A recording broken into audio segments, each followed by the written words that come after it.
aún así congregarnos, y estoy contento por la invitación. Me siento muy en familia. Gracias. Saludes a todos. La gran mayoría me conoce. Así que, mis hermanos, quiero aprovechar un poco el tiempo debido a que eh, rápido pasa. Entonces, aprovechemos. Hoy me gustaría, mis hermanos, de que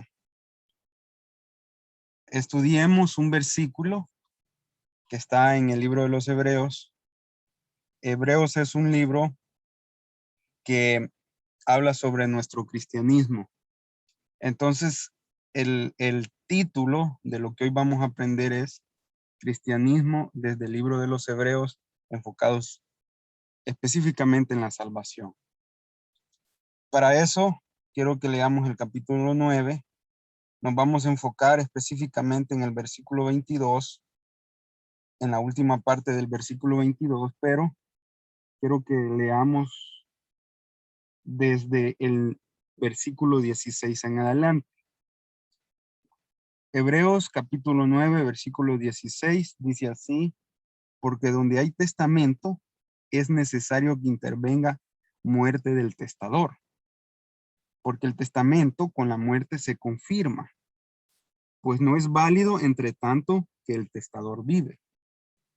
De donde ni aún el primer pacto fue instituido sin sangre, porque habiendo anunciado por Moisés todos los mandamientos de la ley a todo el pueblo, tomó la sangre de los becerros y de los machos cabríos con agua, lana, escarlata e hisopo, y roció el mismo libro y también todo el pueblo, diciendo: esta es la sangre del pacto que Dios os ha mandado.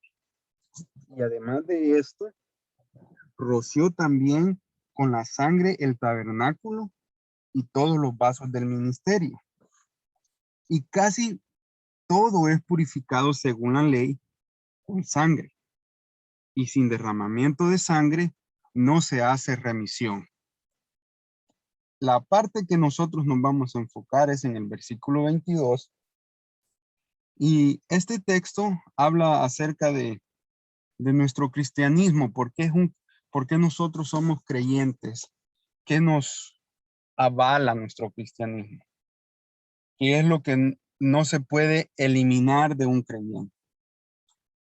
Antes de Jesús, antes de que Jesús muriera en la cruz, el pueblo llevaba al tabernáculo y ahí animales de diferente, a veces llevaban palominos, vacas, corderos, diferentes tipos de animales según los pecados que iban a presentar y de los cuales se iban a arrepentir y de los cuales estaban haciendo sacrificios. Eso lo podemos leer en el libro de Números. Allí se presenta si hizo un pecado de este tipo, pues debería de presentar un palomino. Si hizo un pecado de este otro tipo, una vaca. Y así, ¿verdad? Ahí lo podemos leer. Pues eso era la manera como se hacía antes de Jesús. Los judíos presentaban en el tabernáculo animales para el sacrificio, animales que eran inocentes, que no habían cometido ningún tipo de pecado, pero que morían por aquel pecador, que morían en lugar de aquel pecador para que esa sangre fuera rociada. Este tipo de animales tenía sus requisitos, como les mencioné hace un momento en el libro de Números.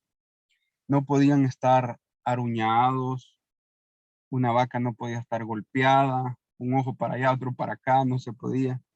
Eh, es necesario de que todos esos animales estuvieran con buena calidad. Pero aún así siendo animales de buena calidad y cumpliendo todos los requisitos, no cumplían el requisito básico de eliminar el pecado del pueblo, sino que solamente lo opacaban. Pero aquí el escritor dice que bajo la ley casi todas las cosas eran purificadas con sangre. ¿Por qué dice casi todas las cosas? Porque unas cuantas cosas que estaban fuera de este requisito de ser purificadas con sangre, por ejemplo, las ropas, las mesas donde hacían los sacrificios, quizás cuando los soldados venían de la guerra, los zapatos cuando los limpiaban, la misma espada, el escudo, todo ese tipo de instrumental o de ropa o de zapatos o, bueno, eran calzados como sandalias, no necesitaban ser purificados con sangre, sino que los purificaban con agua. Eran purificados con agua usualmente. Después de que hacían los sacrificios y el levita toda su ropa quedaba llena de sangre, pues no la iba a purificar con sangre, sino que la lavaba bien con agua. Y entonces por eso dice que casi todas las cosas eran purificadas con sangre, excepto algunas. Dice el versículo 22, pues es necesario que la sangre de Cristo purificara nuestras vidas para poder ser perdonados. Y eso es lo que explica más adelante. Y lo que nosotros vamos a aprender en este tiempo es, por lo menos vamos a aprender acerca de qué significa remisión y qué significa sin derramamiento de sangre. Entonces, como primer parte de lo que este versículo está enseñando es la palabra remisión, porque dice sin derramamiento de la sangre no se hace remisión. Surge la pregunta, ¿qué es remisión? Bajo el evangelio no hay ninguna excepción de personas. Ustedes eso ya lo conocemos nosotros muy bien, que Dios no hace acepción de ningún tipo de persona, ni porque está gordito, flaco, porque es negrito, porque es blanquito. Hay algunos que se pasan de blancos, que se hacen hasta rojos están. Entonces, Dios no hace acepción de personas, ni porque es asiático, ni porque es occidental, ni porque es de Medio Oriente, o porque es ismaelita, o porque es abrámico. Dios no hace acepción de ningún tipo de persona. Pero pone un requisito para para esta palabra remisión. Pone el requisito de la sangre, del derramamiento de la sangre. Entonces, con muy sencillas palabras, aquí el escritor dice, sin que la sangre se derrame, no hay remisión. Es decir, una remisión acerca de nuestros pecados. Una remisión significa aquellos requisitos para que su pecado sea borrado. La palabra remisión es borrar. La palabra remisión es eliminar. La palabra emisión también puede significar hacer desaparecer. La palabra remisión también puede significar en un término financiero eh, que tiene que ver con dinero, por ejemplo, y una persona debe y le debe a la otra, tiene una deuda y cuando va a preguntar por su deuda, le dicen aquí no tiene ningún tipo de deuda, su deuda ha sido saldada.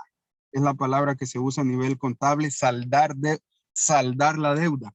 Es que ya no tiene deuda. Y eso significa remisión también. Remisión significa que las deudas están saldadas. El pecado puede ser considerado como una deuda que el creyente tiene para con Dios, una deuda que tiene el impío para con Dios. Cuando este pecó, y de hecho el ser humano pecó en Adán, y toda la raza humana adquirió la deuda, ahora se necesita a alguien que pueda pagar esa deuda, porque el ser humano, por muy buenas obras que haga, por muy buenas cosas que haga, no alcanza a pagar su deuda. No alcanza a saldar su deuda, a borrarla, a eliminarla. Entonces, ni aunque los judíos presentaban todo este tipo de animales para el sacrificio y para buscar perdón, su deuda aún permanecía.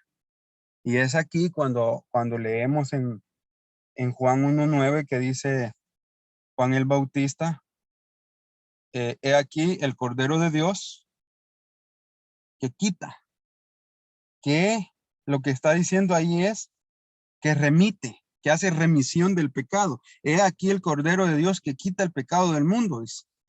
He aquí el Cordero de Dios, el único animal perfecto que su sangre puede, que el derramamiento de la sangre de este animal perfecto puede hacer remisión.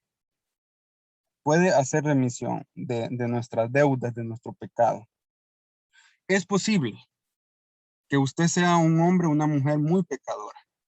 De hecho, le voy a quitar la palabra posible y solo voy a decir, ¿es usted una persona? O más bien voy a hacerlo de una manera más bonita.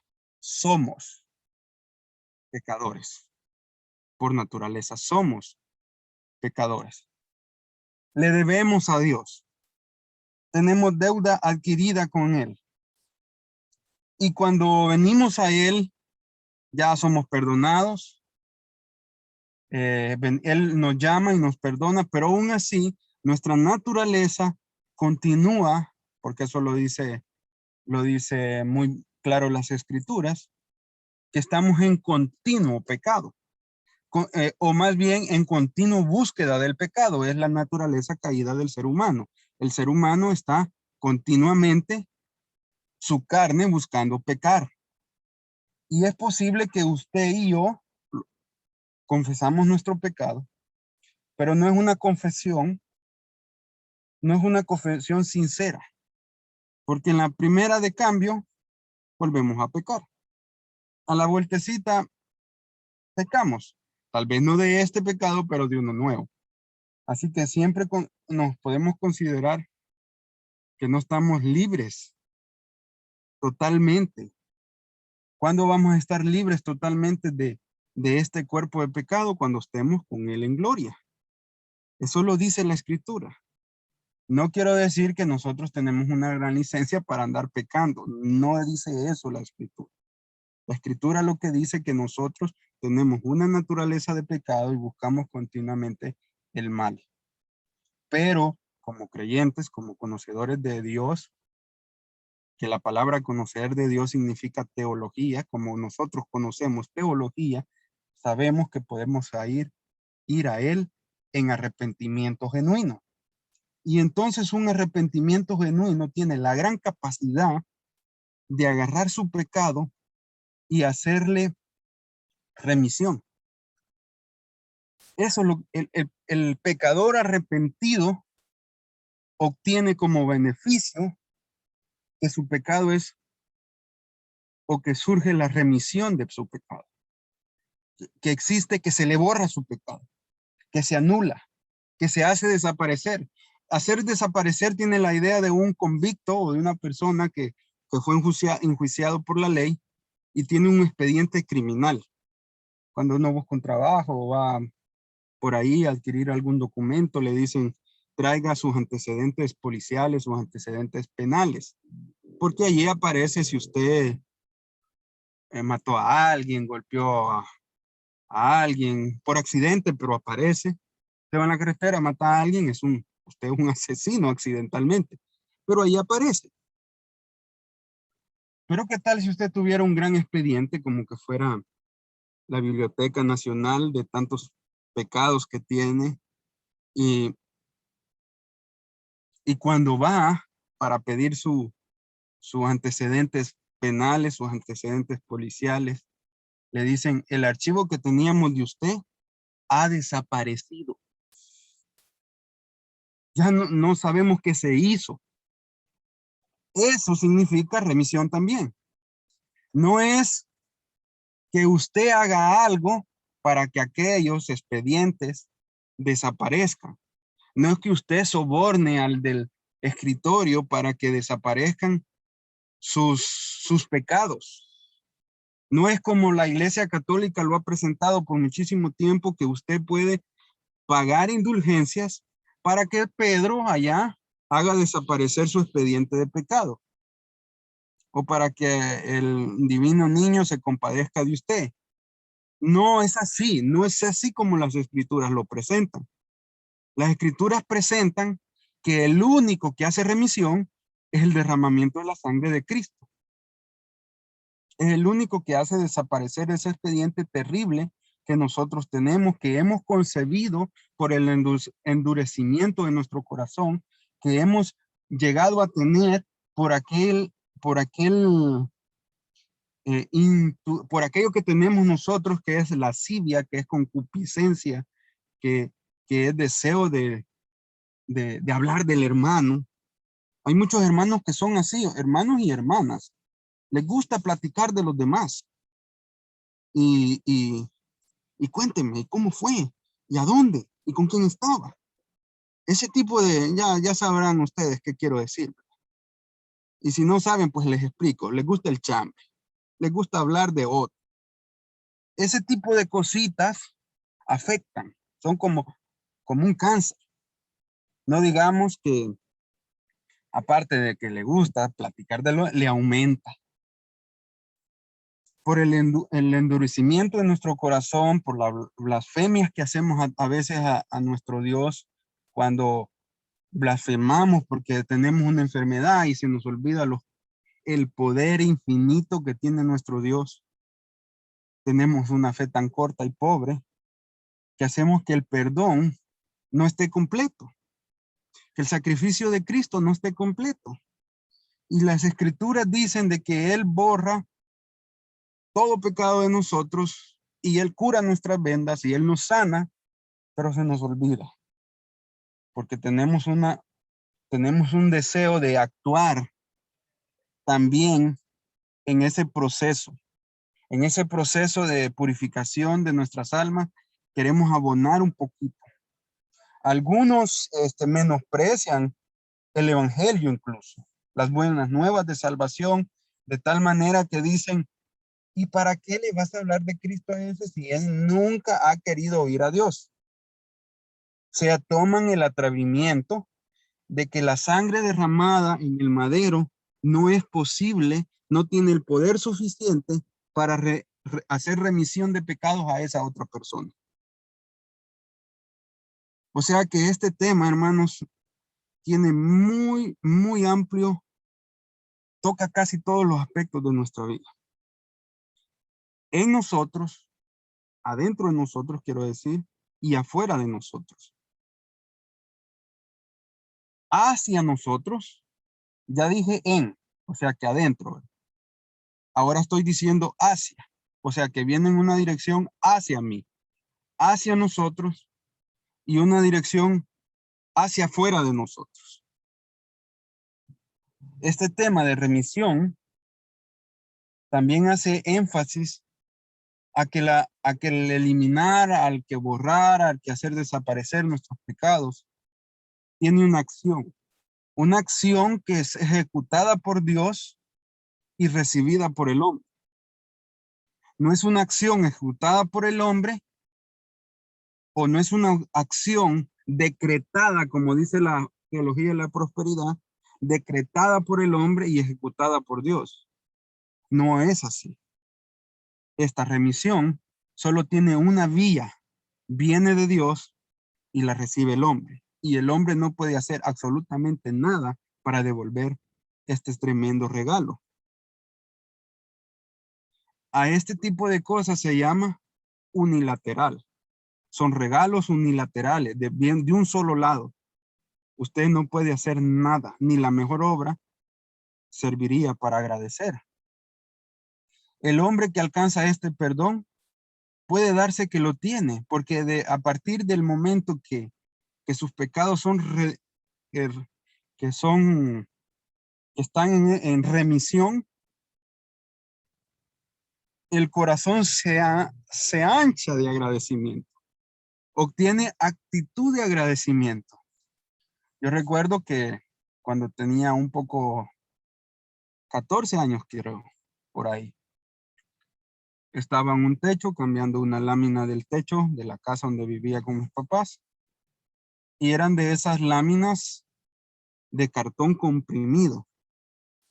Duralita le dicen en El Salvador, aquí en El Salvador así le dicen, no, no sé en Honduras si existe ese material porque yo no lo he visto. Eh, pues son como de cartón comprimido y cuando yo desde niño he tenido un poquito de peso, así que se quebró conmigo y de la altura del techo caí en el piso y caí entre unas púas y me pasé rompiendo el brazo, una costilla. Y recuerdo que a partir de ese momento, mi actitud hacia Dios fue de agradecimiento. El ministerio que tomé después de esa acción de perdón de Dios era limpiar los inodoros de la iglesia. Y, y recuerdo que Dios puso en mi mente, esto lo haces para Dios. No es fácil limpiar inodoros, hermanos, porque no sé por qué los hermanos les gusta hacerse a un lado y no lo hacen adentro.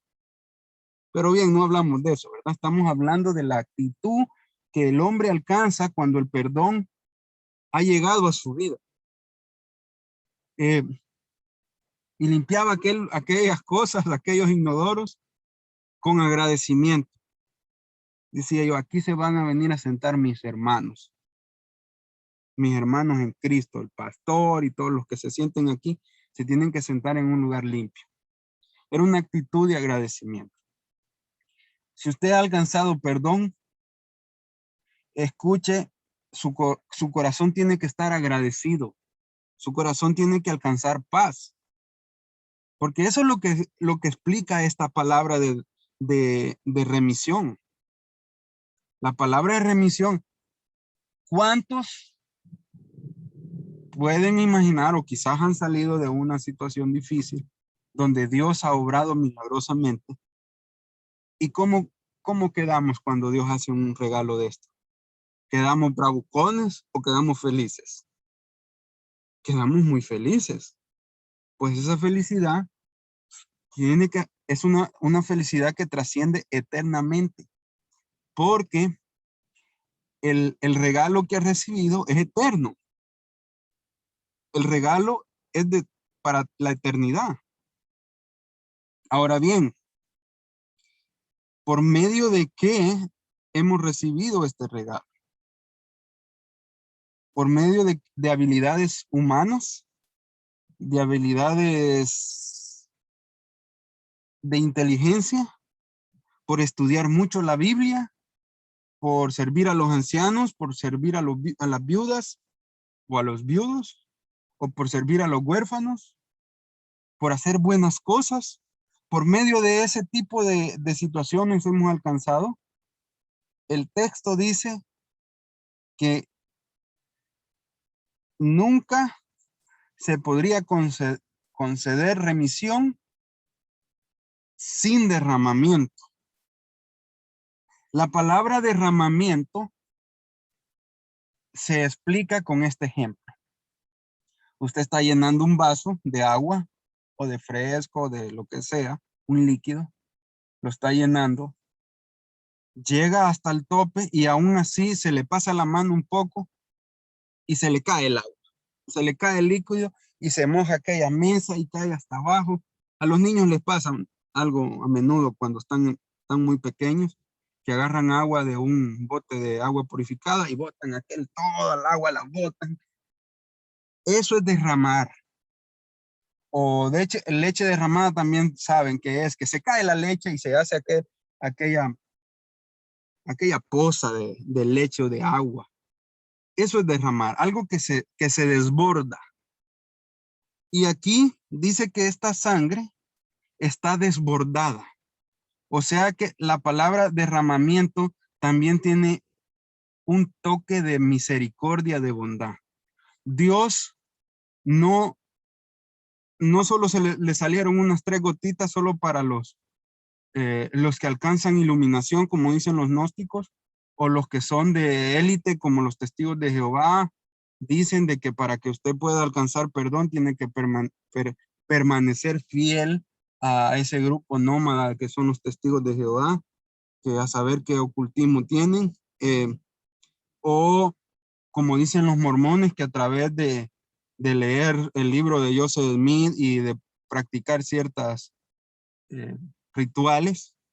No, la palabra derramamiento es que se salió por todos lados el perdón y bondad de Dios que la puede alcanzar cualquiera. Eso significa derramamiento. Derramamiento es, como lo dice Juan 3:16, de la manera que Dios amó al mundo, que a todo el mundo que cree, que pueda creer en él, todas las personas, todos los seres humanos que pongan su confianza en Dios, pueden alcanzar vida eterna, perdón de pecados. Eso es derramamiento. O sea que sin ese desbordar de Cristo, de la sangre de Cristo, no existiera perdón.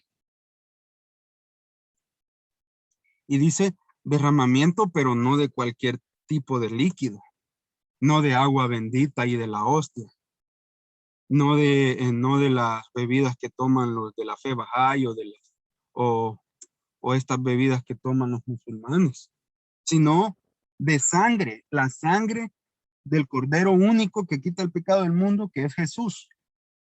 Sin el derramamiento de sangre, de la sangre de Cristo, no hay remisión de pecados.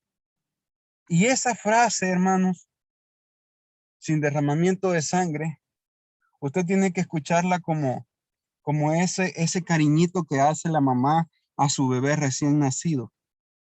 Al niño que tiene un día de nacido, 2 días de nacido, que con sus dedos delicados, muy delicados, le pasa por su carita, le da besitos suavecitos porque está muy pequeño el bebé. Y lo abraza con ternura, se lo pone en el pecho. No he visto ninguna madre, bueno, existen, pero yo no he visto ninguna madre que a su hijo recién nacido, aquel que ha deseado obtener por 9 meses, ya nació, déjenlo ya, que hay que llore. No, si solo cargando lo quieren estar, no se lo prestan a nadie. Las gallinas también hacen lo mismo. Las gallinas no permiten que ningún animal feo se acerque a sus polluelos. O sea que esa palabra de derramamiento puede ser como arrullar, así como mi niñito bello, que los besitos vienen suavecitos y venga aquí, lo tiene bien cuidadito. Ese tipo de acto de amor es lo que se puede entender con derramamiento de sangre. Porque Dios no lo hizo por obligación, Él lo hizo por amor, por tierno amor. Porque Él ama al pecador arrepentido. Él nos ama a nosotros. Él nos perdona porque Él quiso, no porque deba hacerlo. Entonces, si usted se siente que ha pecado en esta semana, este día, en esta última hora, debe de sentir pena por usted mismo. Debe sentir que lo lamenta. Porque si no siente que el pecado que ha cometido es como vómito para Dios, es como algo feo y asqueroso para Dios, déjeme decirle que podemos tener dudas de su salvación. Porque la salvación que ha recibido, el regalo que ha recibido, merece absoluta adoración a Dios, agradecimiento a Dios, arrepentimiento a Dios. Y una persona que no se arrepiente de su pecado, como recientemente aconsejaba a un joven pastor, él no se ha casado, pero está enamorado de una hermana de la iglesia que está en el proceso de divorcio. Y yo le aconsejaba que eso no era un buen paso. Pero él me dice que a mí me han dicho bastante eso, pero yo no lo quiero aceptar. Bueno, esa actitud de yo no lo quiero aceptar es la que nosotros tenemos a veces. Muchos hermanos nos dicen, hermano, usted es arrogante o usted tiene un carácter feo. Usted es una señora que solo se le dice una cosa o se le queda viendo. ¿Y qué me mira? ¿Y por qué me dice eso?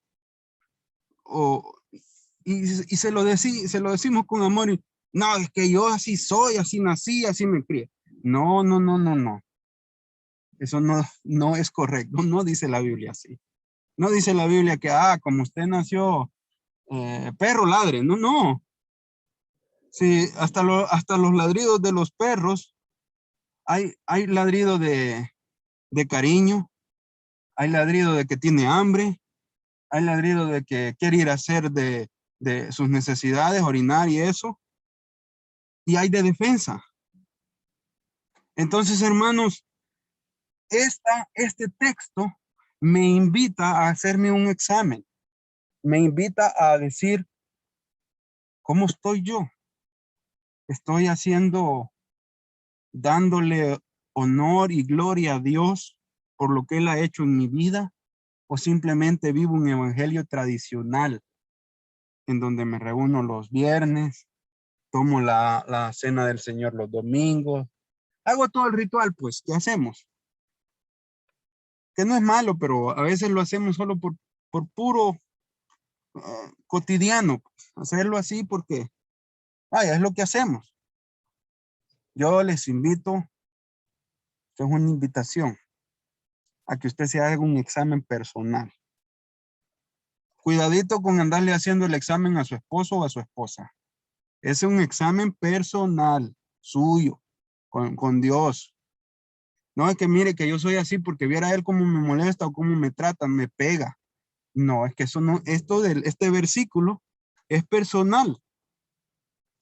Mire que yo soy así de enojado porque ni me hace tortillas esta mujer. No es por eso, no. Es personal, personal. Esta es mi invitación. Yo también me hago examen. También, aquí somos todos. Y esto es lo que el texto enseña.